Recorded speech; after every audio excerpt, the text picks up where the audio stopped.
유대인이라 불리는 내가 율법을 의지하며 하나님을 자랑하며 율법의 교훈을 받아 하나님의 뜻을 알고 지극히 선한 것을 분간하며 맹인의 길을 인도하는 자요 어둠에 있는 자의 빛이요 율법에 있는 지식과 진리의 모본을 가진 자로서 어리석은 자의 교사요 어린아이의 선생이라고 스스로 믿으니 그러면 다른 사람을 가르치는 내가 내 자신은 가르치지 아니하느냐?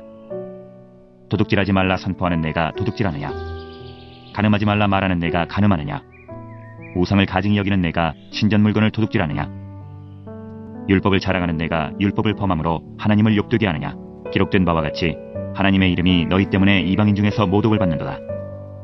내가 율법을 행하면 할례가 유익하나 만일 율법을 범하면 내 할례는 무할례가 되느니라. 그런즉 무할례자가 율법의 규례를 지키면 그 무할례를 할례와 같이 여길 것이 아니냐. 또한 본래 무할례자가 율법을 온전히 지키면 율법 조문과 할례를 가지고 율법을 범하는 너를 정죄하지 아니하겠느냐. 무릇 표면적 유대인이 유대인이 아니요 표면적 육신의 할례가 할례가 아니니라. 오직 이면적 유대인이 유대인이며 할례는 마음에 할지니 영에 있고 율법 조문에 있지 아니한 것이라.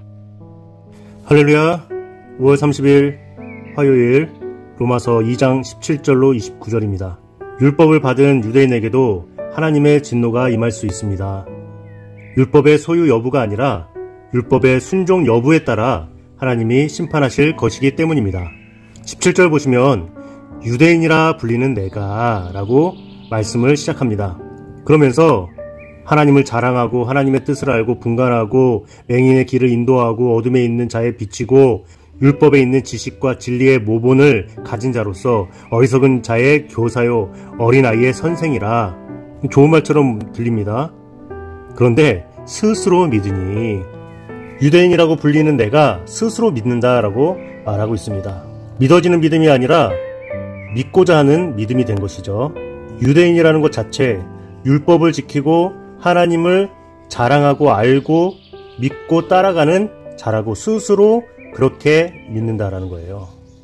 그러는 너가 율법을 범함으로 하나님을 욕되게 하느냐. 너의 행함을 보면 믿는 게 아니야. 이렇게 말씀을 하고 있는 것이죠. 24절에 기록된 바와 같이 하나님의 이름이 너희 때문에 이방인 중에서 모독을 받는도다. 유대인들은 선민의식에 취한 나머지 타인에게 율법을 가르치고 판단하는 데는 능했지만 그 율법을 자신에게 적용하지 않고 그 율법의 요구대로 살지 않고 있다는 거예요. 도둑질하고 간음하고 우상숭배하고 등등 이런 일들을 서슴지 않게 그렇게 행했다는 사실입니다. 이방인 앞에서 빛이 되기는커녕 하나님을 모독하는 삶을 살았다는 거예요. 율법을 범하면 너희들의 그 할례는 무할례와 같다라고 말씀을 하는 것입니다. 표면적인 유대인, 겉으로만 유대인이면 아무 소용이 없겠죠. 몸에 남은 할례의 흔적이 아니라 마음에 행한 그 할례가 중요한 것이죠. 그러니 사도 바울이 이 이방인들도 할례를 받는 이런 부분들 너무 스트레스를 받고 힘든 거예요. 그게 중요한 것이 아닌데 표면적인 것이 뭘 중요하겠습니까? 할례는 마음에 할지니라.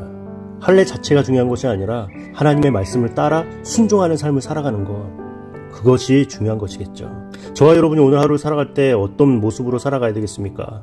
나도 모르는 사이에 유대인이라고 불리는 내가 이 범주 안에 속해져 있진 않습니까? 다른 사람들을 판단하고 정죄하고 무시하고 믿는 신앙의 도리를 감당하는 것이 순종함으로 우리 삶 가운데 보여주고 나타나져야 되는데도 불구하고 말로만, 생각으로만 그렇게 하나님을 믿고 따르고 있지 않습니까? 하나님 말씀에 순종해서 거룩한 백성으로 살아가는 이 사명을 알고는 있지만 행하지 않고 있지 않습니까? 하나님의 백성이라는 특권에 취할 것이 아니라 하나님 말씀에 따라 살아갈 수 있도록 오늘 하루를 순종함으로 하나님 말씀 가운데 거해야 될 줄 믿습니다. 그렇게 잘 살아가시고 승리하시는 저와 여러분 되시길 주님의 이름으로 축복합니다. 구독, 좋아요